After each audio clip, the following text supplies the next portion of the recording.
টঙ্গীর তুরাগ তীরে জুড়ে সুরে চলছে আলমী শূরার নেতৃত্বে ৫৮তম বিশ্ব ইজতেমার প্রথম পর্বের প্রস্তুতি। তবে দিল্লির মৌলভী সাদ কান্ধলভির অনুসারীদের আয়োজন নিয়ে এখনও অনিশ্চয়তা বিরাজ করছে।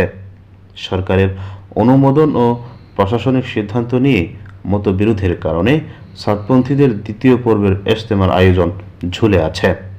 ইজতেমা ময়দানে সরেজমিনে গিয়ে দেখা গেছে, শুরাই নিজামের নেতৃত্বে স্বেচ্ছাশ্রমে মুসল্লিরা প্রস্তুতি কাজ এগিয়ে নিচ্ছেন।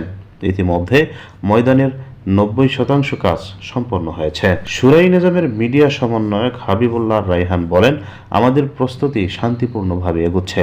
আশা করছি ইজতেমা সফলভাবে আয়োজন করতে পারব। শুরাই নিজামের পক্ষ থেকে জানানো হয়েছে, আগামী ৩১ জানুয়ারি বাদ মাগরিব শুরু হয়ে ২ ফেব্রুয়ারি শেষ হবে। এরপর ৩ ফেব্রুয়ারি থেকে দ্বিতীয় পর্ব শুরু হয়ে ৫ ফেব্রুয়ারি আখির মোনাজাতের মাধ্যমে শেষ হবে।